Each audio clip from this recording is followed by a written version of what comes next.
नमस्कार दोस्तों, स्वागत है आपका हमारे YouTube channel B Ed lesson plan में।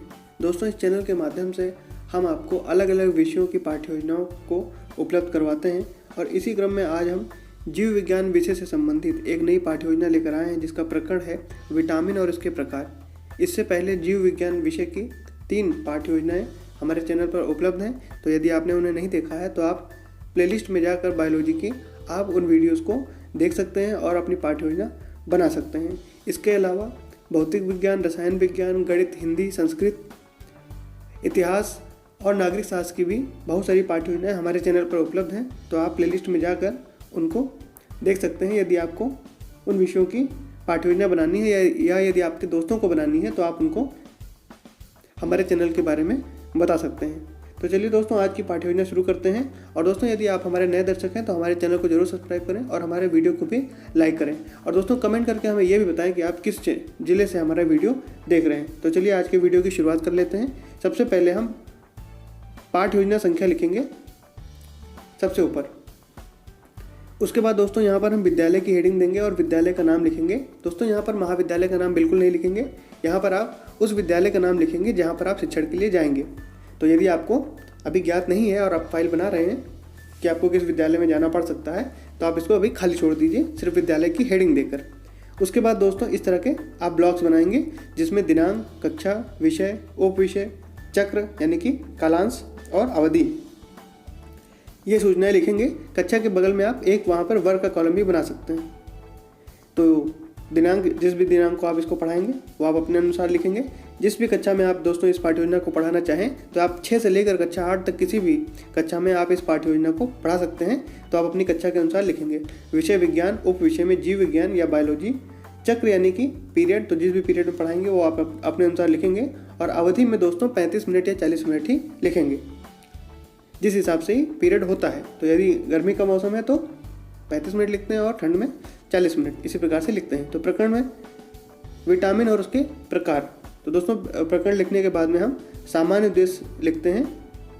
तो सामान्य उद्देश्य में पहला है छात्रों में विज्ञान विषय के प्रति रुचि उत्पन्न करना। दूसरा है छात्रों का निरीक्षण एवं तार्किक शक्ति विकसित करना। अगला है छात्रों में तथ्यों को ग्रहण करने एवं उनका विवेचन करने की क्षमता उत्पन्न करना। चौथा है छात्रों को तथ्यों को समझाकर उससे संबंधित नई खोजों की भावना जागृत करना। अगला है छात्रों में वैज्ञानिक दृष्टिकोण विकसित करना। उसके बाद लिखेंगे कि छात्रों में अन्वेषण शक्ति का विकास करना। और अंतिम में लिखेंगे कि छात्रों में प्रयोग प्रवृत्ति को विकसित करना। तो ये हो जाएंगे सामान्य उद्देश्य। अब इसके बाद हम विशिष्ट उद्देश्य की ओर बढ़ेंगे। विशिष्ट उद्देश्य में सबसे पहला है ज्ञानात्मक। इसमें लिखेंगे कि छात्रों को विटामिन और उसके प्रकार के बारे में जानकारी प्राप्त हो सकेगी। दूसरा है बोधात्मक। इसमें लिखेंगे कि छात्र विटामिन और उसके प्रकार में अंतर कर पाएंगे। तीसरा है कौशलात्मक। तो इसमें लिखेंगे कि छात्र विटामिन और उसके प्रकार का चार्ट और मॉडल बनाकर प्रदर्शित कर सकेंगे। और अनुप्रयोगात्मक में लिखेंगे कि छात्र विटामिन को प्रयोग द्वारा समझ सकेंगे। तो दोस्तों ये हो जाएंगे विशिष्ट उद्देश्य। इसके बाद हम शिक्षण विधि की हेडिंग देंगे। तो दोस्तों शिक्षण विधि में उस शिक्षण विधि को लिखते हैं जिसके माध्यम से आप कक्षा में शिक्षण करेंगे। तो विज्ञान विषय में व्याख्यान विधि और प्रदर्शन विधि का प्रयोग करेंगे। आप अंग्रेजी में भी लिख सकते हैं लेक्चर मेथड और डेमोन्स्ट्रेशन मेथड। और इसके साथ में जो प्रश्नोत्तर प्रविधि है इसको भी लिखेंगे, क्योंकि आप बार बार प्रश्नों के माध्यम से ही अपनी पाठ्य योजना को पूरा करेंगे। फिर सहायक सामग्री में कक्षा कक्ष उपकरण, इसके साथ में आप चार्ट बना के लेके जा सकते हैं। तो यहाँ पे लिखेंगे कि विटामिन का चार्ट और उसके साथ में जो कक्षा उपयोगी सामग्री होती है जैसे चौक, डस्टर आदि।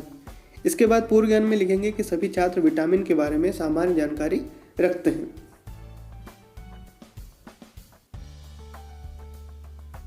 इसके बाद दोस्तों हम प्रस्तावना की हेडिंग देंगे।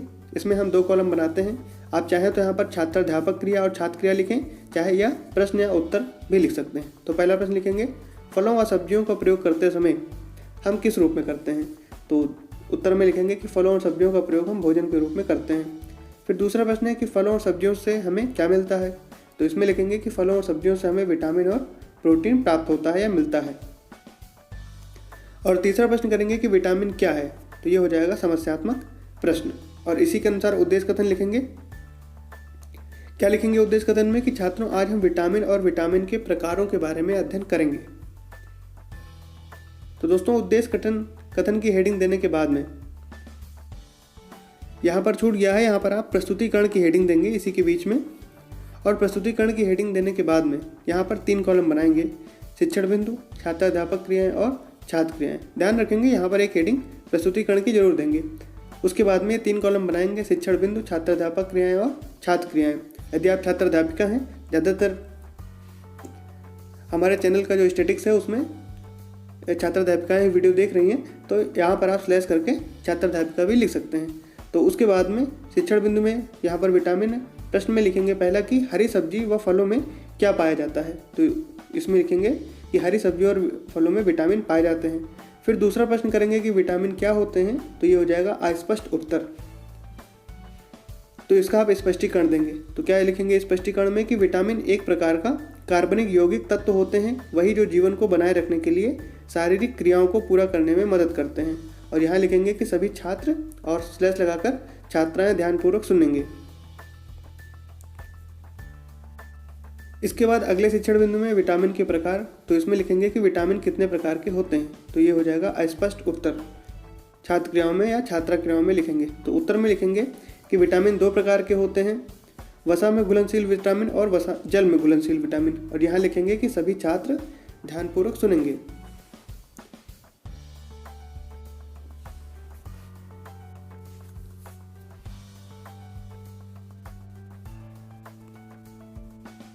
अब दोस्तों यहाँ पर जो शिक्षण बिंदु है इसमें हम जो अभी हमने 2 प्रकार पढ़े विटामिनों के, तो विटामिन के जो 2 प्रकार पढ़े हैं उसमें जो पहला प्रकार है वो है वसा में घुलनशील विटामिन। तो शिक्षण बिंदु में वसा में घुलनशील विटामिन की हेडिंग देंगे और यहाँ पर प्रश्न करेंगे कि गाजर, पालक, आम में कौन सा विटामिन पाया जाता है, और विद्यार्थी क्रियाओं में लिखेंगे कि विटामिन ए पाया जाता है। फिर अगला प्रश्न करेंगे कि विटामिन ए का हमारे शरीर में क्या महत्व है, तो यहाँ पर संभावित उत्तर लिखेंगे और यहाँ पर शिक्षण बिंदु में विटामिन ए लिख देंगे। तो उत्तर में लिखेंगे कि विटामिन ए हमारी आँखों, बालों तथा त्वचा को स्वस्थ रखने में सहायक है। विटामिन ए की कमी से रतौंधी नामक रोग हो जाता है। और यहाँ लिखेंगे कि सभी छात्र या छात्राएं ध्यानपूर्वक सुनेंगे। इसके बाद अगला शिक्षण बिंदु लिखेंगे विटामिन डी। तो यहाँ पर प्रश्न करेंगे कि धूप व मछली से हमें कौन सा विटामिन प्राप्त होता है, तो यहाँ छात्र क्रियाओं में लिखेंगे कि विटामिन डी प्राप्त होता है। फिर अगला प्रश्न करेंगे कि विटामिन डी हमारे शरीर के लिए किस प्रकार उपयोगी है, तो यहाँ पर हो जाएगा अस्पष्ट उत्तर। तो इसके स्पष्टीकरण में लिखेंगे कि विटामिन डी हमारे शरीर में दांतों और हड्डियों को मजबूती प्रदान करता है। इसकी कमी से बच्चों में सूखा रोग हो जाता है। और यहाँ पर लिखेंगे कि सभी छात्र ध्यानपूर्वक सुनेंगे।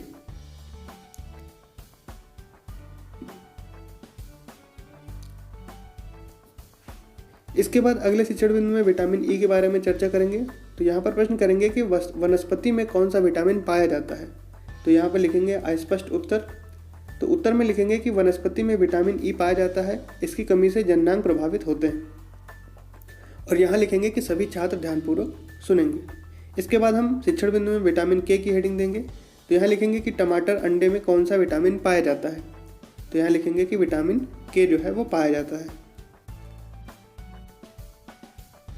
फिर अगला प्रश्न करेंगे कि विटामिन के की कमी से कौन से रोग हो जाते हैं, तो ये हो जाएगा अस्पष्ट उत्तर।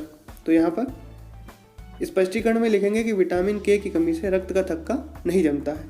और यहाँ लिखेंगे कि सभी छात्र ध्यानपूर्वक सुनेंगे। और साथ में ये भी लिख सकते हैं कि समझने का प्रयास करेंगे।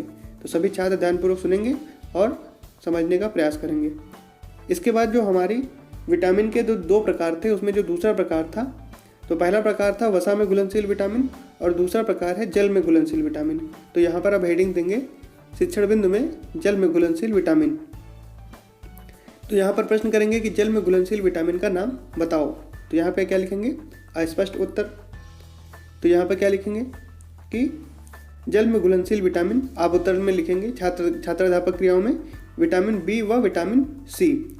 और यहाँ पर शिक्षण बिंदु में भी विटामिन बी की हेडिंग दे देंगे। इसके बाद प्रश्न करेंगे कि विटामिन बी के स्रोत क्या क्या हैं, तो यहाँ छात्र जो है अपने पूर्व ज्ञान के अनुसार उत्तर देंगे। तो लिखेंगे अनाज, अंडा, दूध और मछली। फिर अगला प्रश्न करेंगे कि विटामिन बी के कार्य क्या क्या हैं, तो ये यहाँ पर संभावित उत्तर लिखेंगे। यहाँ लिखेंगे कि विटामिन बी मनुष्य के शरीर को वृद्धि तथा आरबीसी की आवश्यकता को पूरा कर रोग प्रतिरोधक क्षमता को बढ़ाता है। इसकी कमी से बेरी बेरी नामक रोग हो जाता है। और यहाँ लिखेंगे कि सभी छात्र ध्यानपूर्वक सुनेंगे। फिर शिक्षण बिंदु में लिखेंगे आगे विटामिन सी। तो यहाँ पर लिखेंगे कि खट्टे फलों में कौन सा विटामिन पाया जाता है। तो यहाँ पर क्या लिखेंगे, विटामिन सी। विटामिन सी जो है वो खट्टे फलों में पाया जाता है। उसके बाद आगे लिखेंगे अगला प्रश्न कि विटामिन सी के क्या कार्य हैं। तो यहाँ पर हो जाएगा अस्पष्ट उत्तर। तो इसका स्पष्टीकरण लिखेंगे कि विटामिन सी हड्डियों को कैल्शियम प्रदान करता है। विटामिन सी की कमी से स्कर्वी नामक रोग हो जाता है। और यहाँ लिखेंगे कि सभी छात्र ध्यानपूर्वक सुनेंगे। तो जो हमारी पाठ्ययोजना का मुख्य भाग था प्रस्तुतिकरण का, वो यहाँ पर कंप्लीट हो गया। उसके बाद हम सैंपल सारांश की हेडिंग देंगे और दो कॉलम बनाएंगे जिसमें बोध प्रश्न और प्रत्याशित उत्तर लिखेंगे। तो यहाँ पर पहला प्रश्न लिखेंगे कि विटामिन क्या होते हैं। तो यहाँ लिखेंगे कि विटामिन वे कार्बनिक पदार्थ होते हैं जिनकी भोजन में कम मात्रा ही पर्याप्त होती है। फिर देखिए दूसरा प्रश्न है कि वसा में घुलनशील विटामिन कौन से होते हैं। तो इसमें लिखेंगे कि विटामिन ए, डी, ई और के। फिर आगे है कि जल में घुलनशील कौन से विटामिन होते हैं। तो यहाँ पे लिखेंगे विटामिन बी और सी जो है वो जल में घुलनशील होते हैं।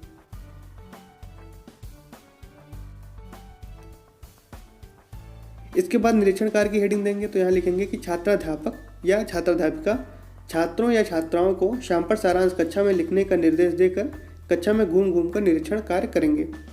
फिर है पुनरावृत्ति प्रश्न की हेडिंग। तो दोस्तों इसमें उत्तर का कॉलम नहीं बनाते हैं क्योंकि ये जो प्रश्न होते हैं ये मौखिक रूप से पूछकर उत्तर इनका प्राप्त कर लिया जाता है। तो यहाँ पे सिर्फ हम प्रश्न लिखेंगे। यहाँ पर 3 प्रश्न लिखे गए हैं, इनकी संख्या आप बढ़ा भी सकते हैं। तो पहला प्रश्न है कि विटामिन बी की कमी से होने वाला रोग कौन सा है। दूसरा प्रश्न है कि विटामिन सी की कमी से होने वाला रोग कौन सा है। और तीसरा प्रश्न है कि विटामिन के की कमी से होने वाला रोग कौन सा है। तो इन प्रश्नों को कक्षा में मौखिक रूप से ही पूछा जाएगा। उसके बाद अंतिम हेडिंग हम देंगे गृहकार की। तो इसमें भी देखिए प्रश्न लिखे गए हैं 2, इनकी भी संख्या आप बढ़ा सकते हैं। तो पहला प्रश्न है कि विटामिन शरीर के लिए किस प्रकार से फायदेमंद है। तो दूसरा प्रश्न है कि वसा में घुलनशील विटामिन का नाम बताइए या लिखकर लाएंगे। तो इस प्रकार के प्रश्न आप गृह कार्य में देंगे कि विद्यार्थी घर से कुछ काम कर लेकर आए। तो दोस्तों यहाँ पर हमारी पाठ्ययोजना समाप्त होती है। वीडियो आपको कैसा लगा हमें कमेंट करके जरूर बताइए। दोस्तों यदि आप हमारे चैनल पर पहली बार आए हैं तो हमारे चैनल को सब्सक्राइब करिए, वीडियो को हमारे लाइक भी जरूर करिए और कमेंट करके ये भी बताइए कि आप कहाँ से हमारा वीडियो देख रहे हैं। पूरा वीडियो देखने के लिए आपका बहुत बहुत धन्यवाद।